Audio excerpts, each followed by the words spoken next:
e tem uma importância muito grande, porque a saúde das nossas crianças de hoje são os adultos de amanhã, né? E segundo dados do IBGE, hoje 1 em cada 3 crianças no Brasil está com sobrepeso ou obesidade. E se nada for feito, em 2025 teremos 11,3 milhões de crianças obesas. Então, realmente é um tema com uma grande relevância e que merece cada vez mais ser abordado. Então, desta forma, a gente precisa, é necessário tocarmos nesse tema e vermos de que maneira podemos contribuir neste processo, trazendo alternativas que sejam saudáveis e que possam auxiliar nossos pequenos a terem uma vida mais equilibrada, uma vida mais saudável. Nesse sentido, hoje iremos abordar sobre um tema que pouco se discute, mas que entendemos que tem um papel extremamente importante, que é o papel das fibras no manejo da obesidade infantil. E para abordar sobre esse tema, gostaríamos aqui, então, de apresentar a nossa ilustre palestrante de hoje, a doutora Elizabeth Caetano, pós-graduada em pediatria pela PUC do Rio, especialista em pediatria pela Sociedade Brasileira de Pediatria e Associação Médica Brasileira, pós-graduada em nutrologia pediátrica pela Boston University School of Medicine, e especialização em Early Nutrition pela Ludwig Maximilians University Munich. Só que antes ainda de dar a palavra para a doutora, gostaríamos apenas de deixar alguns avisos, né? As perguntas, elas deverão ser feitas, então, clicando no botãozinho Q&A, que está aí embaixo do vídeo de vocês. A doutora Elizabeth, ela irá, ao final da palestra, responder o máximo de perguntas possíveis de vocês, e caso não tenhamos tempo hábil para respondê-las, iremos encaminhar as respostas por e-mail aos participantes, ok? Nós estamos ao vivo também no YouTube, então para aqueles que não conseguirem entrar, estaremos também lá no YouTube, e nos próximos dias iremos disponibilizar a gravação do vídeo aos participantes. Então, com muito prazer, que deixo agora a palavra com a nossa ilustre doutora Elizabeth Caetano. Com a doutora. Ok, César. Então, gente, eu estou muito feliz de poder estar aqui conversando com vocês, e eu sei que nesse período que a gente está passando, esse período mais crítico, é bem complicado toda a situação que o pediatra está vivendo, mas digo também que é bem complicada a situação que as crianças estão passando, longe de seus amiguinhos, seus avós, longe das suas professoras, e eu espero que eu consiga passar para vocês bastante coisa, que eu estou tentando minimizar esse impacto, trazendo algumas informações atualizadas para vocês, tá bom? Bom, eu vou começar com uma pergunta. Vocês acham que a obesidade infantil é frequente? Sim, né? E ela está associada a uma microbiota intestinal. E uma boa microbiota, ela vai proteger as crianças do risco de obesidade. Hoje, nas consultas de puericultura, nós precisamos identificar e intervir o mais precocemente possível. A Covid-19, por meio do fechamento das escolas, pode ocasionar um agravo da epidemia de obesidade no mundo, não só pelo distanciamento social, como também pela redução das atividades e do compartilhamento. Então, além disso, quero lembrar vocês que as famílias, elas estão estocando alimentos como se estivessem comprando conforto. Na maioria, os alimentos são processados e altamente calóricos.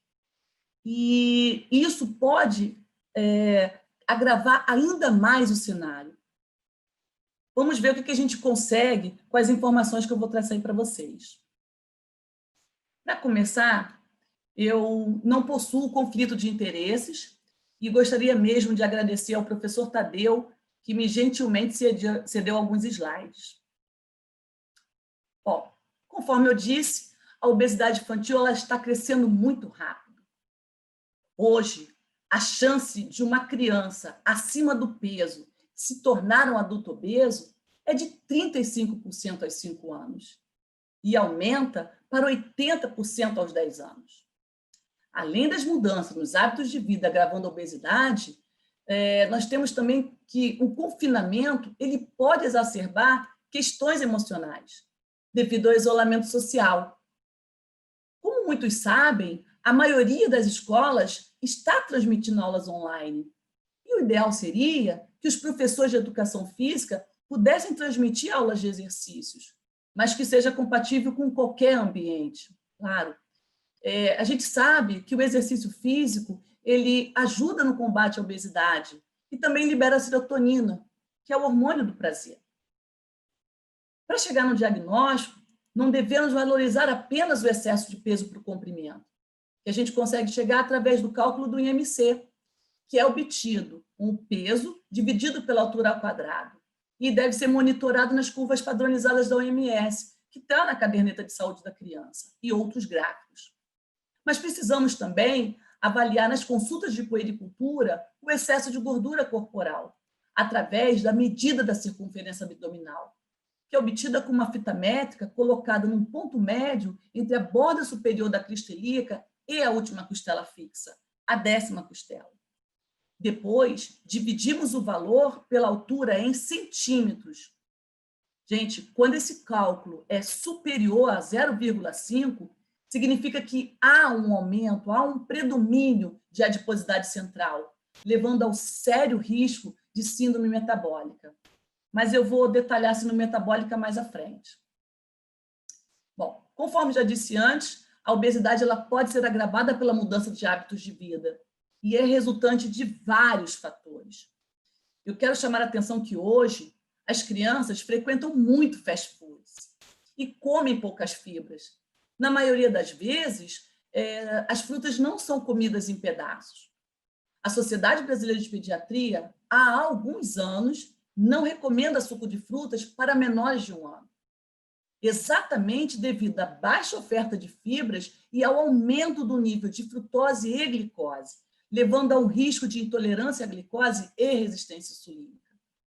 Nós, pediatras, sabemos disso, mas a gente precisa alertar as crianças, aos pais. Um trabalho publicado pelo professor Tadeu mostrou que, em média, no Brasil, as crianças passavam mais de 5 horas usando telas, jogando games, vendo vídeos, não jogavam bola, não brincavam de correr. Pessoal, imagina agora, com o acompanhamento das tarefas escolares, o quanto as crianças estão expostas às telas. Falando das consequências, nós precisamos enfrentar a obesidade, mas ela pode levar à síndrome metabólica, que é uma associação da adiposidade central da obesidade como um fator de risco para várias doenças. Por exemplo, diabetes do tipo 2, dislipidemia, doenças cardiovasculares. Agora eu vou confessar uma coisinha para vocês. Às vezes, eu me confundia com HDL e com LDL. Depois de uma dica de um WhatsApp, nunca mais eu me esqueci. Vejam, o HDL significa hoje Deus livra. Isso é bom. E o outro, LDL, logo Deus leva. Isso não é bom. E assim eu passei a não fazer mais confusão, acabou o meu problema. Isso é só para brincar um pouquinho, tá? Lembrar que a hipertensão arterial também é uma complicação, uma consequência da obesidade, além de outras. E tem um caráter muito mais grave quando a gente pensa na Covid-19. Vejamos agora 2 das recomendações que a SBP divulgou no site. Pais e filhos em confinamento durante a pandemia de Covid-19 e a obesidade em crianças e adolescentes e Covid-19. Algumas informações são repetidas, mas eu separei para vocês algumas coisas só, aqui na nota de confinamento durante a pandemia. Vejamos os que estão mais relacionados ao nosso assunto. O que a sociedade recomenda é orientação aos pais para que organizem o tempo com hora para tudo. Brincar, dormir, incentivar o aleitamento materno, exclusivo até o 6º mês e complementado até 2 anos ou mais, protegendo com isso as crianças do sobrepeso e da obesidade. Criar métodos com brincadeiras possíveis, como pular corda, dançar. Estão chamando atenção para o uso consciente das telas, aproveitando o uso para, por exemplo, se comunicar com os avós, mas com conversas animadas. Os pais precisam ter um comportamento saudável e saber como lidar com equilíbrio numa situação adversa, trazendo benefícios na construção de um cérebro saudável na infância e que deveriam usar a tela apenas no horário do trabalho, não se estendendo. Deixar claro que o momento não é de férias, e sim de uma situação emergencial transitória e que as atividades cotidianas devem ser cumpridas. Continuando agora, na outra nota de alerta de obesidade com a Covid. Vejamos os que estão mais relacionados ao nosso assunto. Eles documentaram tudo isso que eu venho falando. Devemos lembrar que a obesidade é um fator predisponente, mais importante nesse estudo, mas o obeso que convive com comorbidades, esse corre mais riscos. Nessa nota de alerta, eles chamam atenção para os obesos que estão cada vez mais sedentários, pois nesse período não encontram locais apropriados para as práticas de exercícios e estão consumindo mais alimentos processados, já que eles têm uma durabilidade maior. E os pais diminuíram a ida aos mercados. Eles nos recomendaram também que é importante seguir uma alimentação mais saudável com um cardápio adaptado, incentivando a atividade lúdica dentro do ambiente que a criança convive, exercitando a mente e o corpo, diminuindo o tempo de tela, combatendo o estresse e a depressão. E, mais uma vez, informar para as crianças que elas não estão de férias, mantendo as atividades, mesmo sabendo que tem dificuldade na concentração, mas a gente precisa insistir. Agora vamos entrar num outro assunto, para entender a relação da obesidade com o estabelecimento de uma boa microbiota intestinal, não só tratando, como prevenindo a inflamação, principalmente nas crianças e adolescentes. Numa boa microbiota, nós teremos micro-organismos vivos e saudáveis, as bactérias do bem, que são as gram-positivas, convivendo em harmonia e proporcionando uma vitalidade ao nosso intestino e atuando em vários setores do nosso organismo, inclusive no sistema imunológico. E o que é a disbiose? É quando temos um desequilíbrio dessa harmonia causada principalmente quando o indivíduo ingere alimentos ricos em gordura animal, sal, açúcar, e aí se desenvolve as bactérias gram-negativas, trazendo prejuízos para o nosso organismo. Vou falar agora de um grande vilão, os lipopolissacarídeos, como sobrenome, como apelido eu coloquei LPS. Olha aqui a parede celular de uma bactéria gram-negativa. Aqui estão os LPS, são essas estruturas que estão na parede celular e que, numa situação de disbiose, eles estarão em abundância no epitélio intestinal. Muitas endotoxinas vêm na forma de lipopolissacarídeos e são responsáveis pelos mecanismos de patogenicidade da célula bacteriana, causando reações inflamatórias. Quando essas bactérias estão no epitélio intestinal e elas sofrem lise, os LPS eles são liberados e vão interagir diretamente com os receptores das membranas dos enterócitos e vão desencadear uma reação inflamatória, uma reação imune, né, uma reação causada pela resposta imune, levando a uma reação inflamatória, principalmente com a interleucina 6, que é a principal, promovendo um aumento da permeabilidade intestinal. Isso levará a um aumento da absorção desses LPS ligados e LPS não ligados à gordura. A obesidade ela causa uma inflamação crônica de baixo grau e um aumento dessas citocinas pró-inflamatórias circulantes vão ter o pior cenário na COVID. Olha que figura interessante. Aqui a gente está diante dos enterócitos, sofrendo com a inflamação causada numa situação de disbiose, que é ocasionada pela proliferação das bactérias gram-negativas e dos seus LPS, não só causando, como inflamando, ampliando as reações inflamatórias. Vejam como o epitélio está vermelho.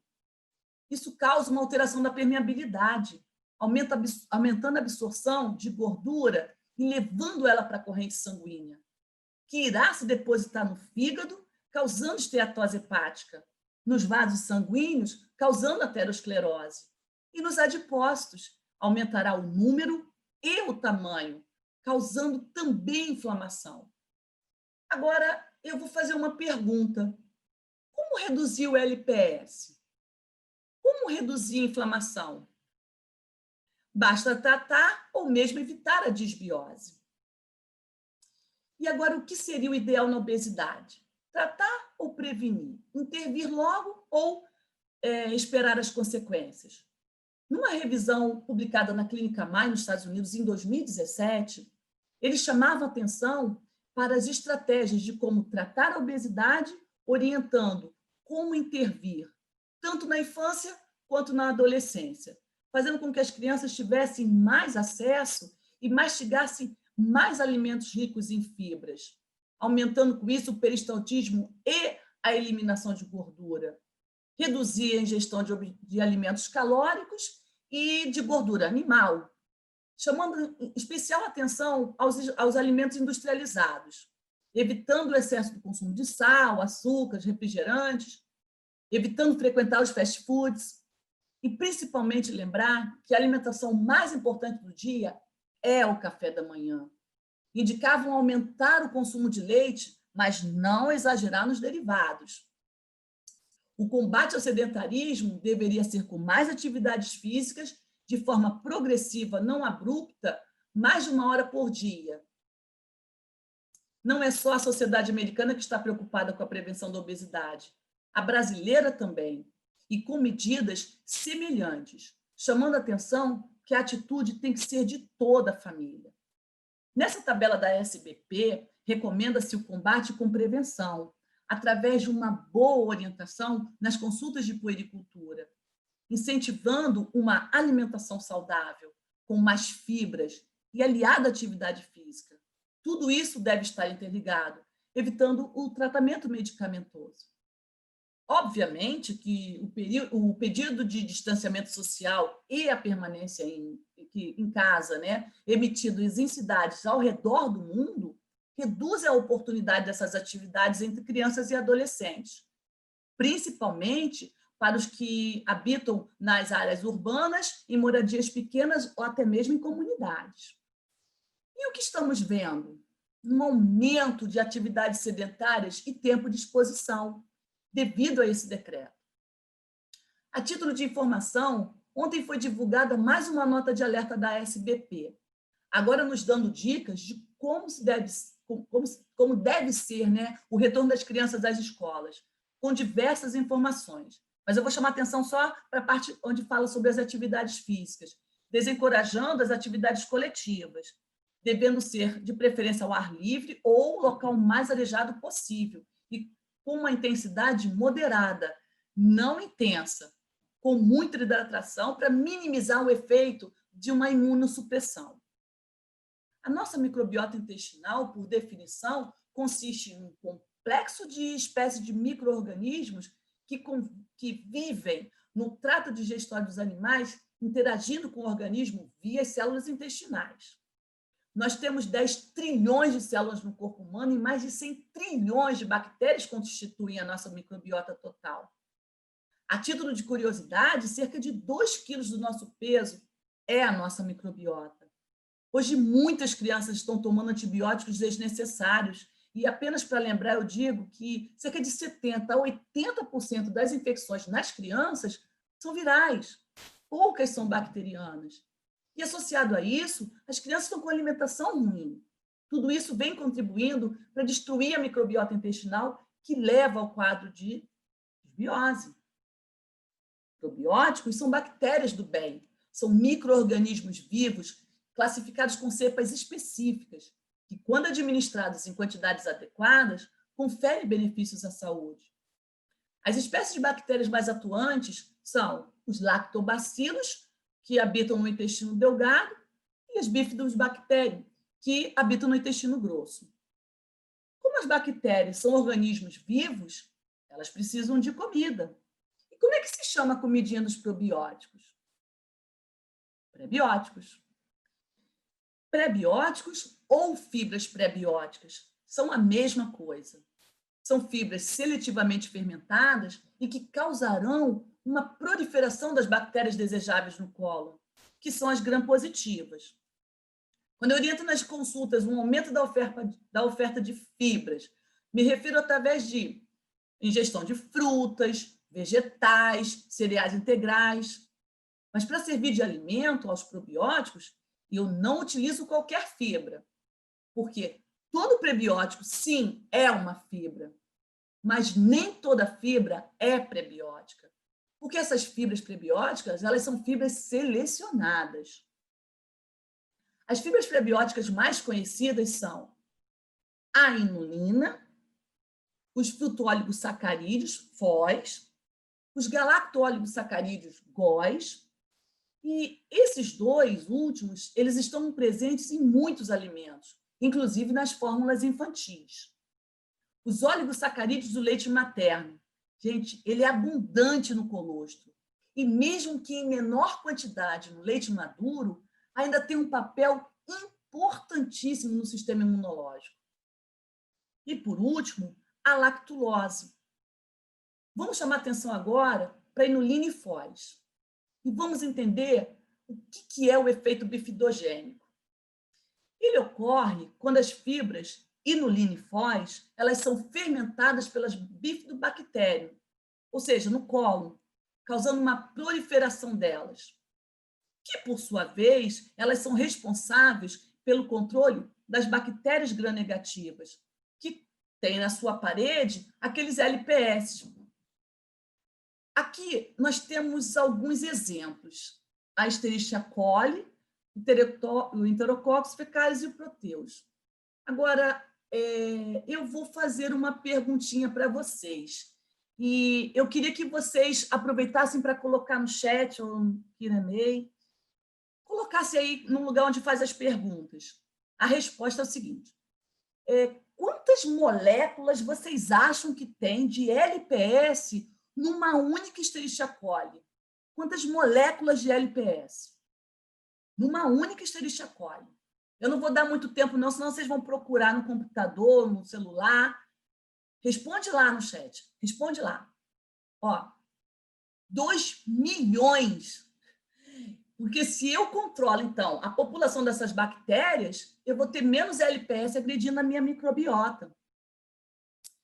Para entrarmos no próximo assunto, precisamos primeiro entender a relação dos hormônios com a obesidade. Quando estamos com o estômago vazio, há um aumento de um hormônio chamado grelina, que é um dos responsáveis de dar informação para o cérebro de que precisamos comer. Assim como NPY, neuropeptídeo Y. Logo, grelina e neuropeptídeo Y, eles aumentam o apetite. Após nos alimentarmos, o PYY, que é o peptídeo YY, diminui a motilidade intestinal. O GLP-1 é um hormônio semelhante ao glucagon-1, ele inibe o esvaziamento gástrico e os adipócitos, depois de nos alimentarmos, eles ficam cheios de gordura. Eles vão secretar a leptina, informando para o cérebro de que estamos saciados. Esses 3 hormônios dão saciedade. A adiponectina, ela promove perda de massa gorda e controla a glicemia. O GLP-2 é um hormônio semelhante ao glucagon-2. Ele dá a sensação de saciedade, diminui a glicemia e aumenta a integridade da mucosa intestinal, melhorando a função barreira, melhorando a função hepática. Agora vamos entender por que o aumento da ingestão de fibras leva ao aumento da eliminação de gorduras. Vamos entender. Que quando você ingere fibras prebióticas, inulina e FOS, elas vão atuar na microbiota intestinal, mais precisamente no cólon, que é a parte inicial do intestino grosso, favorecendo os prebióticos, gerando o efeito bifidogênico. Ou seja, com a proliferação dessas bifidobactérias, fermentando as fibras prebióticas, resultará nos ácidos graxos de cadeia curta, principalmente o butirato, que é a principal fonte de energia das células epiteliais que revestem o cólon, que baixarão a glicerina, diminuindo a fome, e aumentarão o PYY e GLP-1, são os hormônios produzidos pelas células do trato gastrointestinal e que dão mais saciedade. O GLP-2, além de saciedade, ele fortalece a barreira da mucosa intestinal contra a entrada dos LPS. Após essa fermentação, o pH fica mais ácido. O pH ácido ele vai impedir a proliferação das bactérias gram-negativas, as responsáveis pelos LPS, que, além de sua multiplicação reduzida, aumenta o peristaltismo e a eliminação de mais gordura. Tendo menos gordura absorvida, impedirá que ela passe para o sangue, ajudando no combate da obesidade e das suas complicações. Lembram dessa figura? E o que eu tinha falado sobre disbiose? Quando temos mais bactérias gram-negativas, mais LPS, mais inflamação da barreira intestinal, nós vamos ter um aumento da permeabilidade. Portanto, se eu ofereço probióticos e fibras prebióticas selecionadas, eu terei um controle dessa disbiose, reduzindo o LPS e reduzindo a inflamação. Consequente, eu não terei o aumento da passagem de gorduras para o fígado, para os vasos, para os adipócitos.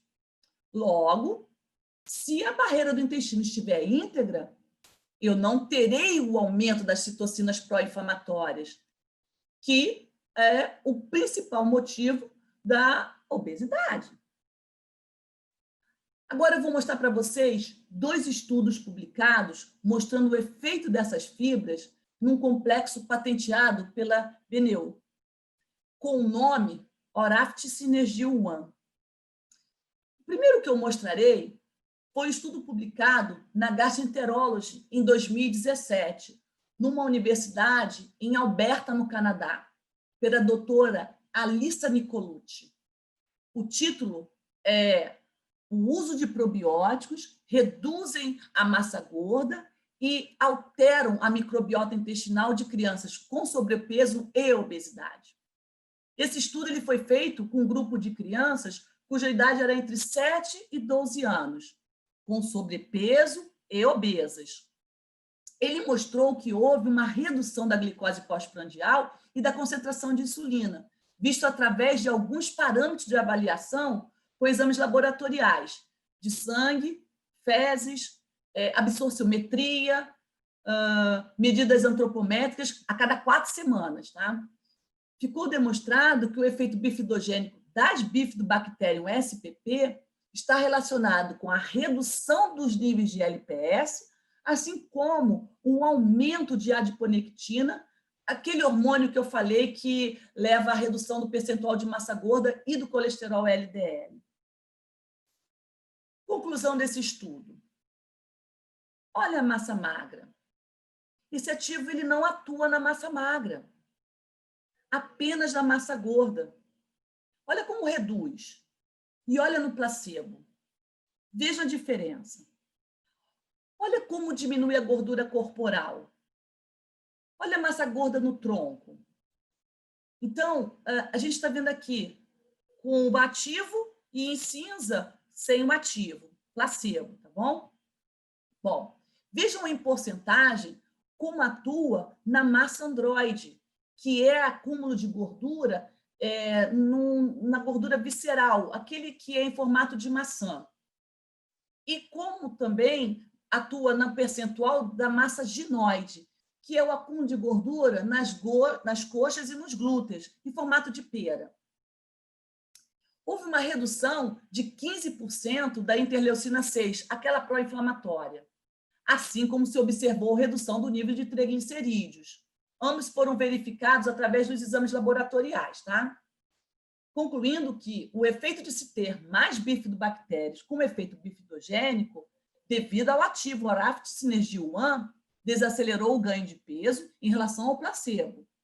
E eu quero chamar a atenção de vocês como reduz a interleucina 6, que é a pró-inflamatória. O segundo estudo que eu me referi foi o de Steven Abrams, que foi publicado no American Journal of Clinical Nutrition.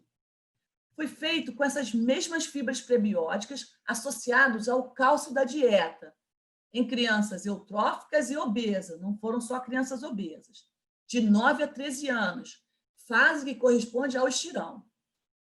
Ele controlou o ganho de peso em, no máximo, 3 quilos por ano, que é o estimado nessa faixa etária, e não interferiu no crescimento. Ele revelou também aumento da sensação de saciedade e um aumento também da vitalidade intestinal com ações extras, aumentando em 27% a absorção do cálcio alimentar, com aumento da mineralização óssea em 17%. Aqui, nós vamos ver que há uma diferença significativa para todos os resultados com a ingestão de mais e de menos cálcio. Foi usado citrato de cálcio, tá? A 700 miligramas por dia. Esse citrato de cálcio, ele foi adicionado ao suco de laranja no café da manhã, mas o ativo ele continuou sendo utilizado antes do jantar.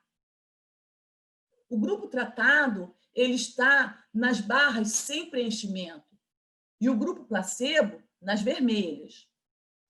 Vejam que nos tratados há uma redução de IMC tanto para Z-score quanto para percentil, na massa gorda e no peso corporal. Observando esses gráficos, nós vamos ver as diferenças com menos e com mais ingestão de cálcio, associado à ingestão dessas fibras prebióticas selecionadas. Reduzindo mais cálcio com essas fibras, melhora a função intestinal, reduz peso e melhora a massa óssea. Finalizando esse outro gráfico, a gente vai ter um aumento da massa óssea e já na 8ª semana de estudo, cerca de 27%. Resumindo, quando estamos diante de uma disbiose, se dermos bactérias do bem, que são os probióticos cepa específicas, e fibras prebióticas selecionadas, como inulina e foz, teremos proliferação das bifidobactérias, as principais produtoras dos ácidos graxos de cadeia curta, que reduzem o pH intestinal, tornando-o mais ácido, reduzindo a proliferação das bactérias gram-negativas, as carreadoras do LPS, endotoxinas que causam inflamação e alteram a permeabilidade da barreira das células intestinais. Com tudo isso, teremos saciedade e um efeito positivo na redução da absorção, transporte e depósito de gordura nos adipócitos, além de facilitar sua eliminação nas fezes e aumentar a massa óssea.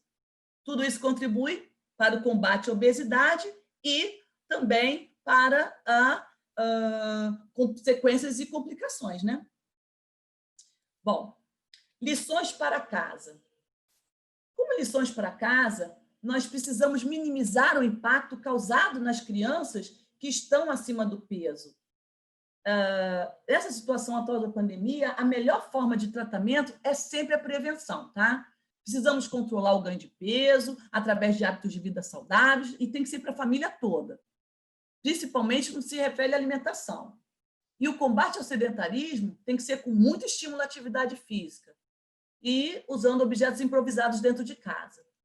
Quanto à alimentação, é recomendado uma menor quantidade possível de alimentos industrializados e dar preferência às carnes menos gordurosas. Evitar frituras, principalmente em gordura animal. O leite ele tem que continuar fazendo parte da alimentação da criança com mais de 2 anos, mas sem exagerar nos derivados. Devemos valorizar também a ingestão de fibras, principalmente as que favorecem uma boa microbiota. Gente, era isso que eu queria falar. Eu vou deixar aqui um tempo para a gente ter uma discussão. Eu sei que tem outras lives que vão acontecer. Então, eu agradeço muito, muito a oportunidade, a atenção de todas. Eu vou tentar responder o maior número possível de perguntas. Se necessário, eu mando por e-mail ou através dos representantes, tá bom? É isso. César? César?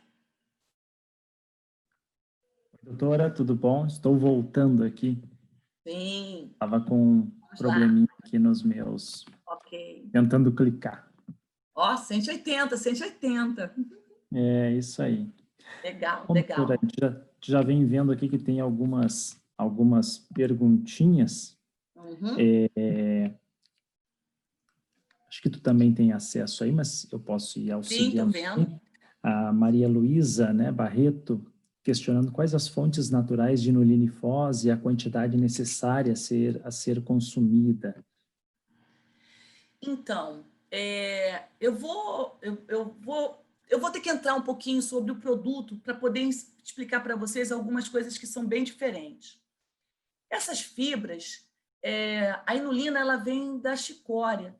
Então, no laboratório, a chicória ela foi colocada numa água bem quente, ela foi extraída e foi colocada numa reação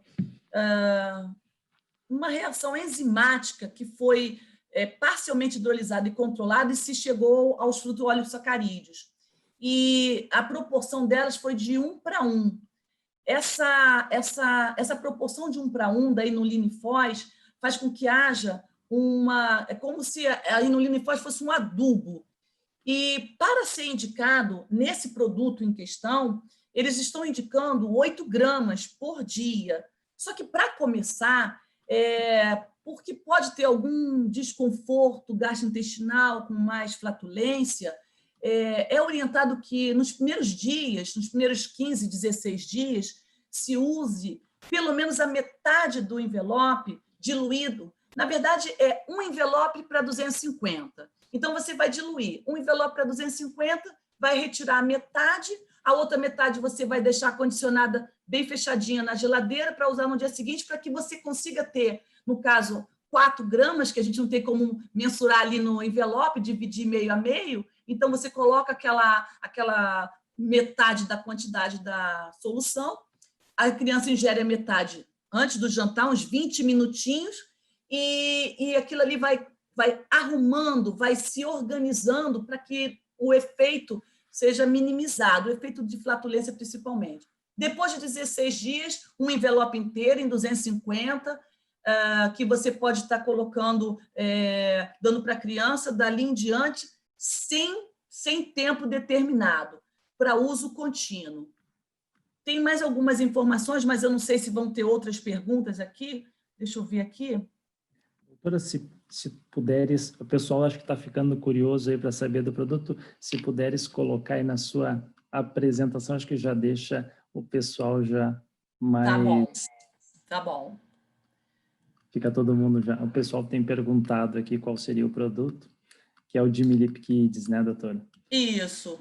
O Dimilip Kids é um produto que veio para trazer essa proposta aí, para tentar, através da microbiota intestinal, que está desarrumada, desorganizada, tentar fazer com que haja uma readequação. A gente precisa de um tempo, tá? Não adianta simplesmente oferecer e achar que a criança vai ter um efeito rápido. Nos estudos, a gente viu que precisa de pelo menos 16 dias, 16 semanas, para que haja uma readequação dessa microbiota, iniciando de forma lenta, como eu expliquei, para que a criança tenha uma... Olha, eu vou comparar como uma festa. Se a gente dá uma festa e a gente tem pedaço de bolo no chão, cadeiras espalhadas, para que a gente arrume. Não basta simplesmente só jogar uma água, lavou, está pronto. A gente tem que arrumar tudo. O produto ele tem a proposta de trazer essa organização, mas a gente precisa de um tempo. Tá? Então, pelo menos umas 16 semanas. E essa mistura 1:1, se acredita que esse ativo ele seja importante porque há uma composição das cadeias que vai fazer toda a diferença, e esse produto ele foi patenteado. Então, outros laboratórios, mesmo que tenham essas fibras, inulina e foz, eles não podem copiar. E a gente vê esse efeito bifidogênico bem interessante com essa formação dessas cadeias. Só para lembrar aqui uma coisa, ele pode ser prescrito para qualquer idade, porque ele pode ser usado nas fórmulas infantis, mas esse ativo, ele nos estudos, a gente vê que é a partir dos 5 anos, ele não tem corante, então não causa alergia, ele não tem lactose, então pode ser usado em crianças intolerantes à lactose, ele não tem glúten, então pode ser usado em crianças celíacas, então, assim, é bem legal. Doutora, mas... eu vi aqui uma pergunta, olha quem está perguntando. Deixa eu só falar da Núbia. A Núbia fez uma pergunta, se tem um horário melhor. Olha só, como a gente sabe que pode ter algum desconforto, flatulência, então, esse ativo ele foi feito nos estudos à noite, antes do jantar, mas não quer dizer que não possa ser dado em outros horários do dia, tá bom? Pode ser dado, mas o estudo chama atenção para que seja na hora do jantar, porque não pode ser esquecido. Então, um dia, no café da manhã, a mãe esquece e foi trabalhar. Um dia, na hora do almoço, a criança chegou atrasada da escola. Então, sendo à noite, a família está em casa, cria-se uma rotina e minimiza também o efeito colateral do início, pelo menos, tá? do desconforto. O professor Tadeu, nosso mestre, meu ídolo, o professor Tadeu fez uma pergunta: se existe algum limite de idade para o uso dessa associação de fibras? Não existe um limite de idade, mas hoje a gente tem à disposição esse produto para as crianças, e ele, nessa quantidade de 8 gramas, foi voltado para o público infantil, mas não impede de adulto usar. Mas a proposta, pelo menos a proposta desse produto, é de controlar o ganho de peso, não é de fazer a criança emagrecer ou o adulto emagrecer. A pessoa tem que ter uma alimentação saudável, tem que ter atividade física e, claro, a ajuda do ativo é muito importante. Deixa eu ver aqui mais algum. Alguns elogios, eu fico feliz. Muito obrigada pelos elogios. Mais elogios. Sim, em relação ao suco verde. Então, tem problema tomar um suco verde, mas lembre-se, esse ativo ele foi totalmente elaborado para que haja esse impacto na microbiota. Então, assim, vai tomar o suco verde, mas qual é a função dele? Um detox, né? Nós estamos falando sobre a microbiota, nós estamos falando sobre o controle de ganho de peso. Não acho que o suco verde vai atuar em relação a isso. Sim, o Guilherme pergunta se só basta o Dimilip para se tomar, se poderia tomar também um probiótico. Olha, claro, se a gente entende que, até naquele slide que eu mostrei, que as cepas, né, de probiótico, tem que ser cepas específicas de probiótico, mas as fibras prebióticas vão controlar a desbiose, vão dar maior barreira para o intestino, impedindo a inflamação. Então, sim, se a gente associar um probiótico, também, com certeza, além dos prebióticos, é bem legal, porque hoje as crianças, a gente está formando a nossa microbiota, só para lembrar um pouquinho, né? A gente está formando a nossa microbiota lá no útero materno. Hoje as mães, as gestantes estão desbióticas. Então, se a gente conseguisse, durante as consultas de puericultura no pré-natal, a gente conseguisse ver o que essas mães estão comendo, como é que está sendo o pré-natal delas, se a gente conseguisse intraútero, que as crianças tivessem uma microbiota mais saudável, que nascesse de parto cesariana, não nascesse de parto cesariana, que nascesse de parto vaginal, pegando a microbiota da vagina, se a gente tivesse o aleitamento materno exclusivo até o 6º mês, principalmente, e depois complementado por 2 anos ou mais, a gente ia ter mais bactérias gram-positivas. Hoje a gente não vê esse cenário. Então, a associação das fibras prebióticas com o probiótico, sim, é bem legal. Vai alterar o trânsito intestinal, a pergunta da Gláucia, sim, vai alterar o trânsito intestinal, porque são fibras, né? E como fibras, vai ajudar no trânsito e na eliminação de gorduras. Mais elogios, ó, coraçãozinho para vocês, ó. Olha, eu não sei quem apareceu aqui com um e-mail, colocou parabéns, já conheci o produto, mas você conseguiu ilustrar tão bem que vou aderir no meu dia a dia. Olha só, eu vou ganhar um aumento. Maravilha. A Luciana dizendo que eu arraso. Meu Deus, aí depois eu vejo, Luciana, depois eu vejo sobre isso. Vamos falar sobre isso depois, sobre os prebióticos de outra linha. Vamos lá. De fórmula infantil que ela está falando, tá?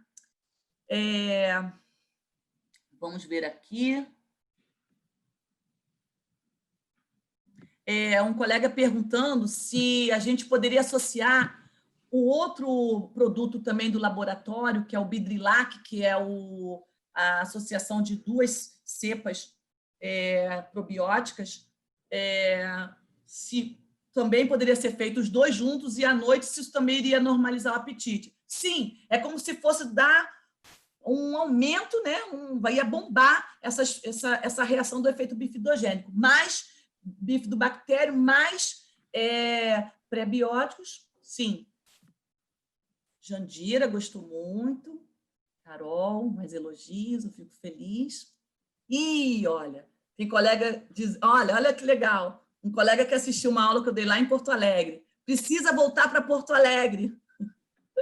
Que legal. Fico feliz. Precisamos voltar à nossa sequência, né, doutora? Precisamos. A gente precisa. Não vemos a hora de voltar. A gente precisa voltar a nos ver assim, ao vivo e a cores. Com certeza, com certeza. Estamos torcendo para que isso volte o mais rápido possível, para que a gente consiga sentir esse calor pertinho das pessoas, né? Com essa nossos meetings. Tem algumas perguntinhas aqui também, doutora. Deixa eu passar aqui para ti. Por que é difícil emagrecer e fácil engordar nesses casos, doutora? Então, se a gente pode considerar peraí. Quando o indivíduo emagrece, os adipócitos eles não vão morrer. Os adipócitos eles vão só diminuir de tamanho. Como os adipócitos eles secretam hormônios e proteínas, e o organismo ele faz uma homeostase energética, se há uma diminuição dos adipócitos com dieta e exercício, e esses adipócitos vão diminuir, vai haver uma regulação para que haja um aumento do apetite, para que haja uma lipogênese, para que haja, de novo, a ingestão de alimentos, aumentando a gordura, aumentando os adipócitos. E aí é assim. Emagrecer a gente leva muito tempo. Engordar, bastou essa resposta do próprio adipócito que a gente engorda tudo de novo. A gente não, né? Graças a Deus, amém. Eu estou bem. O que mais? Deixa eu ver aqui. E aí aqui agora uma pergunta com relação a essa inflamação causada pela interleucina 6, né? E com relação a também ao risco, né? Agravando o risco de complicações pelo COVID, né? Então, no momento que tem essa desbiose, aumenta essa quantidade de interleucina 6, esse efeito inflamatório e uma possível, então, risco de complicações pelo COVID. Se a doutora acredita que isso possa também, de alguma forma, ter alguma contribuição. Olha, César, o que a gente sabe é o seguinte,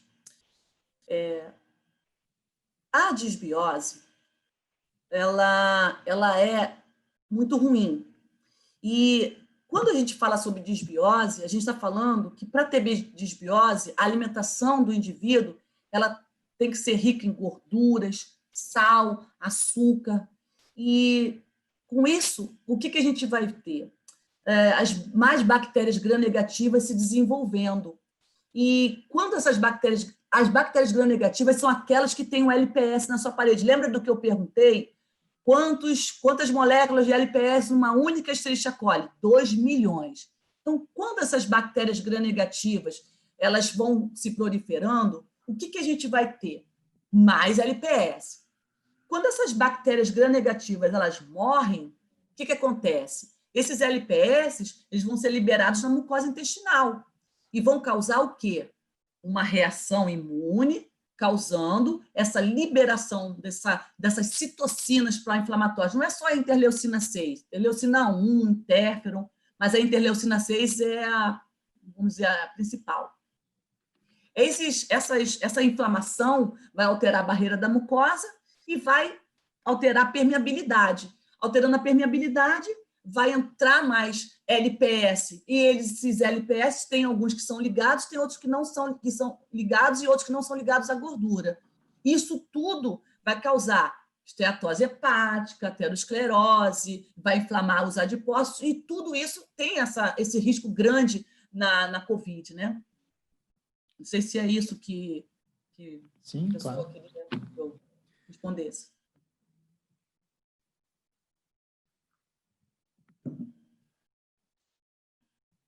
Vamos ver aqui. O que mais? Umas pessoas comentando que Dr. Júlio Ramos, em Cascavel, já fez avaliação também do Dimilip, de sua filha. Legal. Gostou muito do produto.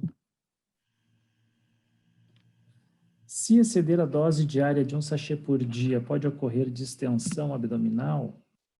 Não, a recomendação para criança e o sachê tem 8 gramas.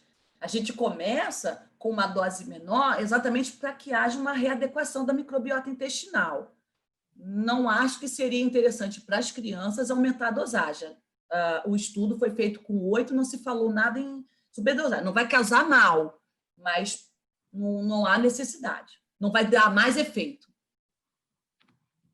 Perfeito. Vamos ver aqui. Olha, tem uma colega aqui que botou que já usava o Bidrilac, não conhecia. Olha que legal. Não sabia do efeito, que era tão importante. Uma casadinha perfeita, né? Isso. Dá comida e dá o probiótico, né? Perfeita a casadinha aí para um melhor benefício, sem dúvida nenhuma. Olha só, tem um pediatra maravilhoso, foi pediatra da minha filha, muito querido, que fez uma pergunta interessante. Ele está perguntando sobre a tolerância a longo prazo e depois. A família toda deveria tomar também como estímulo e, no mínimo, solidariedade? Então, Pedro, é o seguinte, esse ativo ele é para controlar o ganho de peso. Nós sabemos que o ganho de peso ideal no período de estirão, na adolescência, é em torno de 3 quilos por ano. Não há limite de tempo de uso, pode ser usado por 2 anos, 3 anos, 4 anos, 5 anos, sem problemas. E, em relação à família, o laboratório ainda não desenvolveu, não sei se há intenção, para adultos. Então, sim, se você se refere aos hábitos de vida, todo mundo deveria sentar à mesa para comer. Eu acho que agora, com essa situação de confinamento, aumentou, eu acho, aproximou mais as famílias. Então, mas o que seria o ideal? O que a gente poderia pegar de legal nessa fase para levar para frente? Sentarmos à mesa, mas comendo comidas mais saudáveis. Isso tudo vai controlar o ganho de peso e vai manter a nossa microbiota. Então, a família toda tem que estar junto. Então, a família tem que fazer exercício, a família tem que comer junto, a família tem que fazer uma alimentação saudável, não necessariamente só o produto. O produto ele é indicado para crianças. Não sei se era isso que você queria dizer, mas foi isso que eu entendi. E é como a gente comenta, né, doutora? Na verdade, é uma mudança de hábitos da família realmente que tem que ser mudada, né? O produto, ele vem para auxiliar, mas a gente sabe que no todo, essa reorganização familiar tem que acontecer, tem que ocorrer. Essa geladeira da família, essa despensa tem que também sofrer aí uma adequação, assim como o produto ele arruma a casa, né, para que a microbiota saudável aí possa começar a atuar de uma maneira efetiva, fisicamente também nas casas é necessário também ter essa consciência, né, de que, porque a geladeira da família é a geladeira da criança também, né, então é necessário ter esse trabalho em conjunto, né, Sim. e o pediatra, eu vejo que tem esse trabalho muito importante de conscientização da família como um todo, né? César, deixa eu ler uma pergunta aqui, que é uma pergunta muito importante. A Jandira colocou assim: em relação ao aumento da dose gradativa, seriam 16 dias, certo? Ou 16 semanas? Não, Jandira, eu não me fiz entender. É o seguinte: os primeiros 16 dias, a gente vai fazer a metade da dose do envelope. O sachê vem com 8 gramas.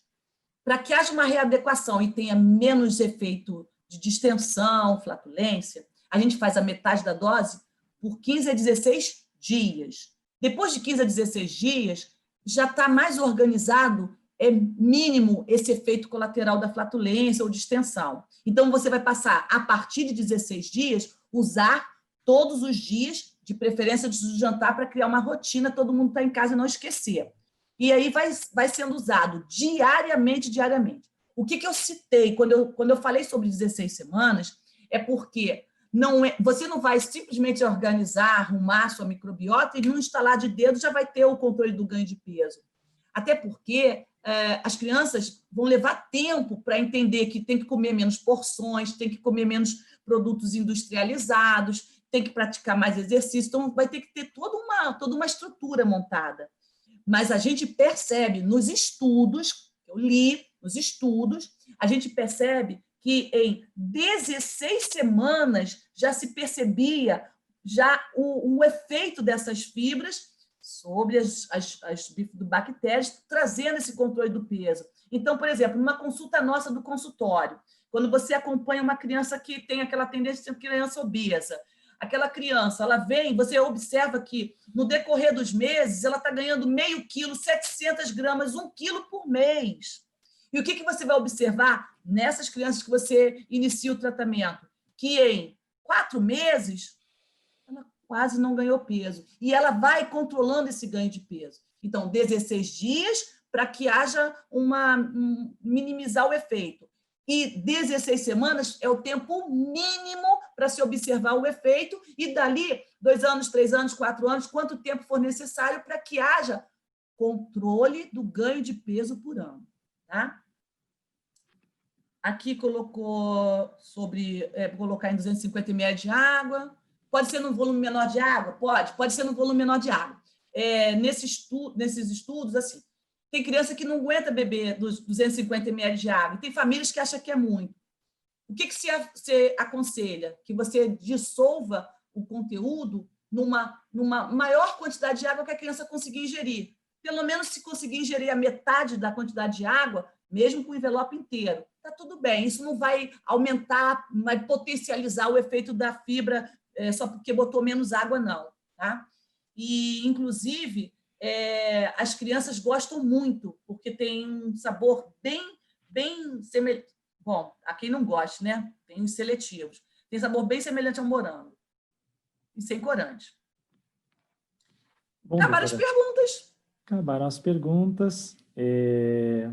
Acho que conseguimos aí esclarecer bem a respeito, primeiro, da grande importância de tocarmos nesse assunto, né? E segundo, de mostrarmos aí um papel importante das fibras nesse quadro de controle, pelo menos, né, pelo menos para equilibrar, para que a gente consiga manter um ganho de peso saudável para as crianças, e que hoje, então, existe aí uma alternativa saudável, né, afinal de contas é oriundo de uma fonte 100% natural, e que pode aí auxiliar doutores, os nutricionistas, os pediatras, né, a que a gente consiga ter um melhor controle, então, desse quadro de obesidade, que é algo tão sério e que é uma preocupação de todos, né? Porque uma criança obesa é um adulto doente, então precisamos controlar isso hoje, né? Já estamos atrasados, na verdade.